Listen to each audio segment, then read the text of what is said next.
kawuono 25. Kawuono 25. Macha neno wang'a aneno. Wuok na oko ni obedo ang'ona mar ariyo. Aneno wang'a kosa neno. Neno dhano. Alokra neni mabe. Macha neno wang'a kosa neno. Neno dhano. Ane dhako ni bed gi wedon ne. Ne kuonga donje ota, kuonga ne oda kaka chalo. Awacho ni ne mama ni bed gi gocha mondi. Eras. Ikini athali, anyalo thalo wiye wang'sa. Iwe ni amor kawacho ni macha neno wang'a kosa neno. Usikia ni kisite misemiya odiochienge ariyo minyochi dhi dala uni. Ikia Nyamogire in be ni winjo adieri ka jathumo wacho ni dhako en ongeti. Dhako en ongeti na. In be witiyo iwinjo maber ka jathumo wacho ni dhako en ongeti. Dong mano jathum to ma be mana wa.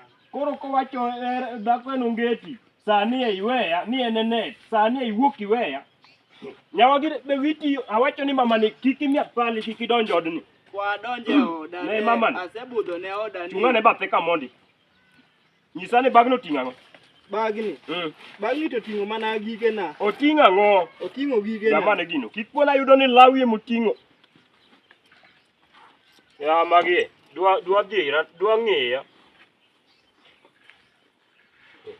Minyawagire mang'o? Mano mai. Ne mama ni, awacho ni chung' ka mondi. Nyawagire apenji ni mang'o? Mano mai. Nyawagire mang'o? Malao. Okawacho ni mana gik monego atim. Suri gi koya cha, inyalo miya kata kia kata nyochi luo. Oya ne gini mondi. Gini mondi. Wach na kodi atieko mana gi kao, kadhigo mabor. Apenji ni mang'o mating'o ni, an mae gimo mako chunya. Mano dong mai. Mike nyochi timo gang'o dalau. Dong nyocha wadhi e studio. Idhi e studio ro mang'o? Ijawe? Dong nyocha wadhi e studio. Udhi e studio gi ng'a? Osiepa moro mano luonga. Apenji ni am Nyawagire. Osiepino ere box momini kelna. Ere box mibiro go ka. Kawuono ing'e maber ni iwuogo chieng' boxing day. Mane boxing mano. Apenji ni am Nyawagire. Ne mama ni kik imiya thali. Inyalo dok komina ni yaino gi bagni gi force mar atari. Apenji ni bagni ang'o momiyo koting'o box?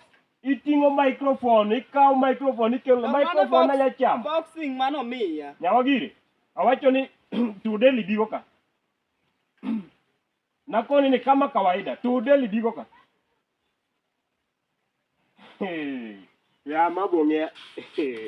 Nyawagire, awacho ni tude libigo ka. Kama dong mano nieko mano miya, koro inidwa no miya ng'o? Awacho ni tude libigo ka. Ane ng'ama ng'onge odni koso maodi, koso maoda. Maodwa kod. Nyawagire, awacho ni maodi koso maoda. Mano to ne odi but ni sani en. Apenji ni kawuono ing'e maber ni boxing day. Idhi wuok chieng' tarik 24. Idhi mielo inda. Ikona ni idhi e studio. Idhi e studio mar miel. Idhi mielo inda. Imielo dongo swang. Imielo nyaka kianga. Nyaka kuonde moko ningo miel. Ato kanyo adong' lilo. Nyawagire awacho ni tude libigo ka. Inda to nyaka wamiel. Awacho ni kikato mak bada machiko gima tugo del to intie. Tude libigo ka.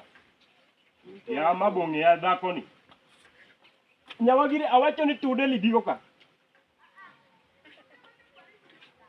Nyawagire, duoka, okinyal yombe ng'wech. Awacho ni duoka dhako ni okinyal yombe ng'wech.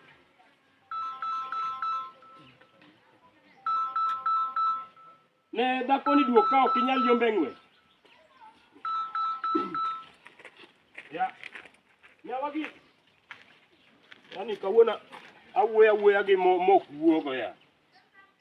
Awacho ni dhako ok nyal yombe ng'wech. Dhako wuok na gokinyi kaso duogo kawuono to jopiny ong'e ni kawuono en odiochieng' boxing day. Akia ni Nyawagire ni dwaro mana ni kawuono box wakode obed dhao koso box ni wayawo ma giminyalo cham. Kasto obukore sani onyisa ni nodhi e studio to duogo na gi microphone. Ya jopiny to manyuomo wagire gi. Wang' na nyiso ni wang' ni teme uru nyuome kata nyisuna gi. Wabeyo waonge kidaila gi. Ine Nyawagire dhako manyocha yudo ka onge del. Sani obedo gi del odhi mana ng'e mielo inda. Ni sani oneno ni en gi kuonde te. Nyawagire